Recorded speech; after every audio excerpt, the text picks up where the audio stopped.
ಎಲ್ಲರಿಗೂ ನಮಸ್ಕಾರ. ನೋಡಿ, ಇವತ್ತೊಂದು ನೇಮ್ ಬಗ್ಗೆ ಇನ್ಫಾರ್ಮೇಷನ್ ಕೊಡ್ತೀನಿ. ನೋಡಿ, ಈ ರಾಕೇಶ್ ಅಂತ ಯಾರು ನೇಮ್ ಇಟ್ಕೊಂಡಿರ್ತೀರ, ಇವ್ರ ಲೈಫಲ್ಲಿ ಸ್ವಲ್ಪ ಗ್ರೋತ್ ಆಗ್ತಾರಲ್ಲ ಮತ್ತು ತುಂಬ ಸ್ಟ್ರಗಲ್ ಮಾಡ್ತಾ ಇರ್ತಾರೆ. ಯಾಕೆ ಅಂತ ಹೇಳ್ತೀನಿ ನೋಡಿ. ರಾಹು, ಕೇತು, ಶನಿ ಈ ಮೂರು ಕಾಂಬಿನೇಷನ್ಸು ಆ ನೇಮ್ ಒಳಗೆ ಬರುತ್ತೆ, ರಾಕೇಶ್ ಅನ್ನೋ ನೇಮಲ್ಲಿ.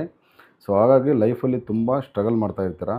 ನಾನು ಪದೇ ಪದೇ ಹೇಳ್ತಿರ್ತೇನೆ ನಿಮಗೆ ಯಾವಾಗಲೂ ನನ್ನ ವಿಡಿಯೋದಲ್ಲಿ ಈ ನ್ಯೂಮರಾಲಜಿ ಬಗ್ಗೆ ಮಾತಾಡುವಾಗ, ನಿಮ್ಮ ಡೇಟ್ ಆಫ್ ಬರ್ತಿಗೆ ನಿಮ್ಮ ನೇಮ್ ನಂಬರ್ ಮ್ಯಾಚ್ ಆಗಿಲ್ಲ ಅಂದರೆ ಖಂಡಿತ ನೀವು ಸ್ಟ್ರಗಲ್ ಮಾಡ್ತೀರ. ಒಂದು, ಈ ರಾಕೇಶ್ ಅನ್ನೋ ಹೆಸರಲ್ಲಿ ನಿಮಗೆ ಆವಾಗಲೇ ಹೇಳಿದ್ದೀನಿ, ರಾಹು, ಕೇತು, ಶನಿ ಮೂರೂ ಕಾಂಬಿನೇಷನ್ಸ್ ಬರುತ್ತೆ. ಬೇಕಾದ್ರೆ ನೀವು ಚೆಕ್ ಮಾಡಿ ನೋಡಿ. ಸೊ ಹಾಗಾಗಿ ನಿಮಗೆ ಸೂಟ್ ಆಗೋಂಥ ನಿಮ್ಮ ಡೇಟ್ ಆಫ್ ಬರ್ತ್ ಪ್ರಕಾರ ನೇಮ್ ಇಟ್ಕೊಳ್ಳೋವರೆಗೂ ನೀವು ಸ್ಟ್ರಗಲ್ ಮಾಡ್ತಾ ಇರ್ತೀರ. ಸೊ ಯಾರಾದರೂ ರಾಕೇಶ್ ಅನ್ನೋರಿದ್ದರೆ, ಸೊ ಈ ಥರ ನೀವು ಫೇಸ್ ಮಾಡ್ತಾಯಿದ್ರೆ ಕಮೆಂಟ್ ಬಾಕ್ಸಲ್ಲಿ ಕಮೆಂಟ್ ಮಾಡಿ, ಅಥವಾ ಈ ವಿಡಿಯೋನ ಯಾರು ನೋಡ್ತಾಯಿದ್ರಿ ನಿಮ್ಮ ನೇಮ್ ಏನು ಅಂತೇಳಿ ಕಮೆಂಟ್ ಮಾಡಿ.